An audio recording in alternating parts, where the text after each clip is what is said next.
Good morning. This is Paula at the Jidon Library, and this is Paula's Picks. And today my picks are spring stories, for springtime is here. My first story is called Spring for Sophie. It is written by Yael Weber and illustrated by Jen Hill.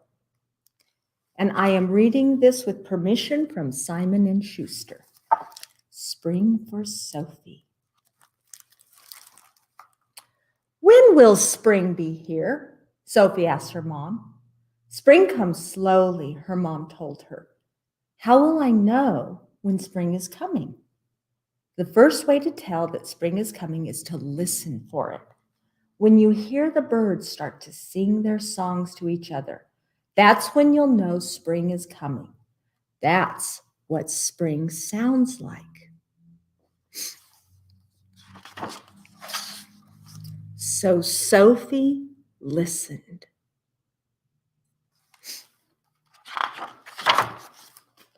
She listened to the mornings when she played with her sister in the snow. And she listened in the evenings when she helped her dad collect wood for the fire. At first, she couldn't hear anything except for how quiet the world was when it was covered in snow. But one day, as she walked with her mom to get the mail, she heard the first chirps. Every day, she heard more and more. First the chickadees, then the mourning doves, then the robins.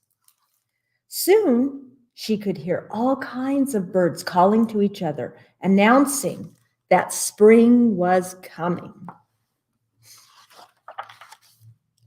But outside, it was still snowy and cold. How will I know when spring is getting even closer? Sophie asked. You'll have to use your feet, her dad said. When you start to feel the ground get softer and muddy, that's when you know that spring is getting even closer. That's what spring feels like. And so Sophie paid attention to her feet.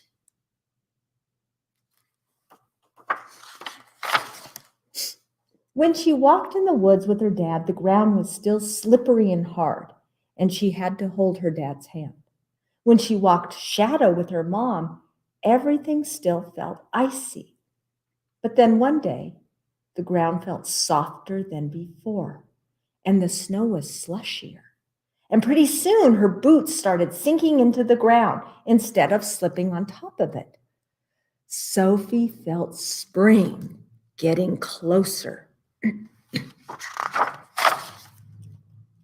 But it's still not spring, Sophie said, and she sighed when she had to put on her hat and gloves to go outside. How will I know when spring is really here? Well, Sophie, you'll have to use your eyes and nose to tell if spring is here, her mom said. You'll have to watch and wait until you see the snow start to melt, and you will have to wait until the air begins to smell like earth and rain. That's when you'll know spring is here. That's what spring looks and smells like. So Sophie watched. And as the snow, I missed this one. She watched as the ice melted off the lake. And as the snow turned to puddles in her yard, she watched as flowers pushed up from under the ground and showed their stems. And she watched as new moss covered the rocks in the woods.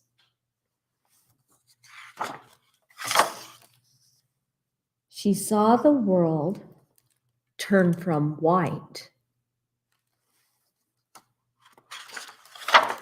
to green. Wow.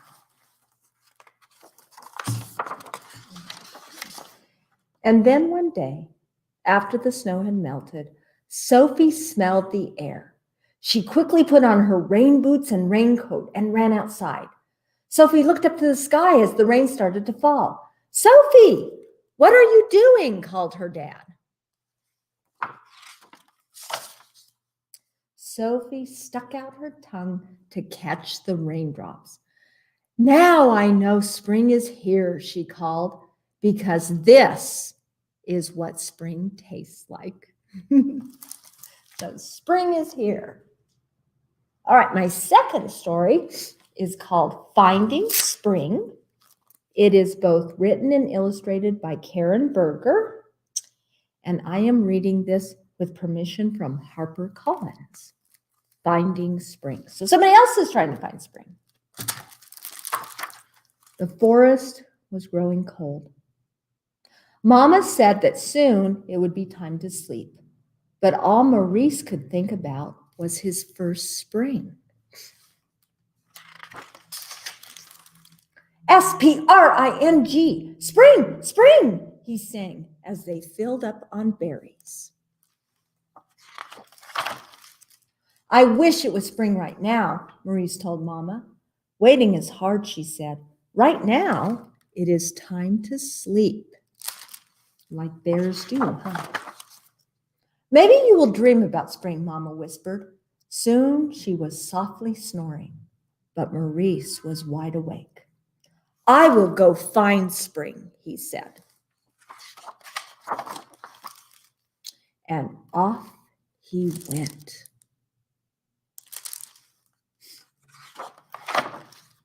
Everyone in the forest was busy. I am looking for spring, Maurice told Squirrel. That might take a while, Squirrel chattered, turning to bury a large acorn. Deer didn't even look up from her grass. I am looking for spring, he told Rabbit. Not yet, Rabbit giggled before dashing into his warm burrow. I am looking for spring, he told Robin. Everything in its time, Robin said. Then she flew south. The wood smelled musky, and there was something new and tangy in the air. I smell spring, said Maurice as he hurried along. Suddenly, Maurice felt an icy sting on his nose. Is that spring? He asked. A beautiful crystal landed in his paw. Spring? The crystal disappeared, but soon there was another, and another, and another. Maurice chased after them. Spring was hard to catch. He chased them past dry leaves, past bare branches, over the frozen stream. All the way to the great hill. Oh, wow, said Maurice. How pretty. S-P-R-I-N-G, spring, spring, I found spring, he sang as he scooped up a bit to take home. There he is, making the snowball. Back in the den, Maurice snuggled happily against Mama. There's a snowball. He slept and slept and slept. When he woke up, everyone was already gathered in the meadow. I brought you some spring, Maurice announced, but spring was gone. There it is, gone. Where is it? He asked. Spring can be hard to find, said Robin. Maybe it's hiding, Rabbit giggled. Deer just blinked. Sometimes you really have to watch, said Squirrel. Let's look again, Mama said. So Maurice led them back through the forest. He saw blooming branches and bright green buds. He saw the rushing stream. Everything had changed, and Maurice knew just what to do. To the great hill, he cried. And at last, there it was. Maurice had finally found spring. All the flowers blooming. All right, that's a sweet one. How about one called Skunk? Skunk's Spring Surprise. So now we have skunk, who is what? Trying to find spring too? Maybe. This is written by Leslie Newman and illustrated by Valerie Gorbachev. Skunk's Spring Surprise. The very day that winter ends, Skunk wakes up from dreaming of her friends. She blinks her eyes and shakes her head, then jumps right up and makes her bed. Hooray! My winter nap is done. It's time for me to have some fun. So this is a rhyming one. It rhymes. Skunk yawns and stretches, twists and bends, then scurries off to find her friends. Good morning, Turtle, calls out Skunk. Where are you? Mole? Hello, Chipmunk? Skunk listens hard and smells the air, but does not find them anywhere. Where are my friends? Where can they be? Have all of them forgotten me? Perhaps they hate the way I smell. Skunk stamps her feet and starts to yell, but no one hears Skunk rant or rave, not even Bear inside his cave. Skunk is thirsty, sad, and hot. A drink, she said, would hit the spot. She sighs and gives herself a shake, then slowly trudges to the lake. Skunk's friends are waiting on the sand to welcome Skunk as they had planned. Bunny hops about. Oh dear, I thought by now Skunk would be here. She always wakes and takes a drink. Fox sniffs and says, that's her, I think. Hush, said Turtle with a wink. Don't scare her or she'll make a stink. Skunk, squeals Mole. How do you do? We've got a big surprise for you. For months we planned a talent show. Ready or not, Skunk, here we go. Fox shows Skunk Frog's favorite joke. Frog laughs so hard he starts to croak. Turtle strikes a skunk-like pose, then dances lightly on his toes. Chipmunk tosses nuts and sticks and teaches Skunk some juggling tricks. Mole dances like an acrobat, while Crow flips Bunny from a hat. Snake and Ladybug hum a note, then sing a song for Skunk they wrote. Ant swings Beetle by the knees, then lands in front of Skunk with ease. The end, said Beetle, Ant, and Crow. We hope that you enjoyed the show. That's not the end. Skunk starts to rise. I also have a spring surprise. Skunk leaps up to take the stage. She reads the words upon her page. When I wake from my winter's sleep, I love to hear the robins peep. I love to smell the sweet spring breeze. I love to see the budding trees.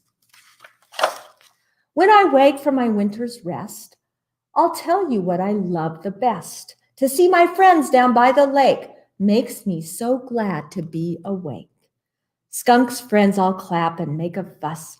We love the poem you wrote for us. And we love you, her friends all sing. They hug and kiss. Happy spring. So that was a rhyming one. Those are always fun to read. I just have one last one. It is called And Then It's Spring. It is written by Julie Fogliano and illustrated by Aaron E. Stead. And then it's spring. First, you have brown. All around, you have brown. Then there are seeds. And a wish for rain. And then it rains. And it is still brown, but a hopeful very possible sort of brown. And is that a little green? No, it's just brown, sort of brown. Then it is a week. And you worry about those little seeds. And if maybe it was the birds eating the seeds. Or maybe it was the bears and all that stomping, because bears can't read signs that say things like, please do not stomp here. These are seeds and they are trying. I'm getting 2 pages here. There we go. And then it is one more week. And the brown, still brown, has a greenish hum that you can only hear if you put your ear to the ground and close your eyes. And then it is one more week. And a sunny day, that sunny day that happens right after the rainy day. And you walk outside to check on all that brown. But the brown isn't around, and now you have green all around. And I read that one last because the craft is called a sprout head. And what you're going to do is plant grass. So we have a kit here at Jidome, a little kit for this sprout head. You can come and pick one up here. And what you need, though, is an egg, because we don't have an eggshell, I should say, not an egg, an eggshell. You do need the egg to blow out the inside of the egg and eat. But then you want to keep the shell. And in this bag, there is soil, and there is seed, and a spoon to plant. So there is my sprout head that I grew. And it grew pretty well, but it seems to be wilting today. I might have watered it a bit too much. I tend to do that. First thing you need to do is when you have an egg, and have an adult do this first part, because you need to strike it on the top of the egg to cause it to crack. And you can make a pretty big hole. You can see that hole. That's the hole I made to pour the egg out. Pour the egg into a bowl, and you can eat it later. And then that's kind of a little bit too little. So what I'm going to do is gently, and you could do this part. Have the adult do the first part, but you can do this part. You just take off very carefully more of the shell to make a bigger opening. Aha, that looks pretty good. Yeah, there we go. That's a nice opening. Then from the kit, you want to take the soil and fill this about halfway full. Yeah, that looks good. See, I've got the soil in. Then you want to take the seed that's in the kit and cover that soil that you just put in with the seed. Now it's covered with seed. You can see. Then on top, put more of the potting soil to cover all the seed. There we go. I made a mess here. And then you want to water it because it's all dry right now. I'm going to take, let's see if I can put that in there. Take some water with a spoon. And I'm going to make it so it looks all wet. Nice and wet. Stays on the top for a little bit of a time, but then it starts, you can see the water sinking down. Ooh, I think that's enough. The other thing that you could do is take a spray bottle and spray it, and that kind of spreads it evenly. And I told you all that without telling you to decorate your egg first. Actually, you want to decorate your egg too with a little head. So I drew eyes and a mouth and gave her rosy cheeks. So she looks like a head, but you could do anything you want. You could even glue Google eyes on too. Make a big mouth that's going, whoa, or anything you want, any way you want to have your little head. I'm going to do it on this one. Actually, I don't think it matters. I think I can do it after I've put all this in. You just have to be careful. So let's see. I'm going to draw these big round eyes. And they're going to be kind of cross-eyed. There. So I drew those eyes. And then I'm going to give him a little nose. Oh, he's got a crooked nose there. Oh, that looks pretty cool, though. There's his crooked nose. And then let me give him, I'm going to put that back so I can get that off the Sharpie. I'm going to give him a smiling mouth. So I've got a smile for a mouth. And then I want the black back because what I'm going to do is put teeth. There's my other head. But that's what you want to do, make a bunch of heads. And what makes it really easy to hold your head is keep the styrofoam container that the eggs come in, and then you can put all your heads right there. And they'll all be growing grass. All right, well, thank you so much for joining me. Next week, we'll be back with a STEAM experiment. And have a good day. Remember, you can pick these up at Jidon.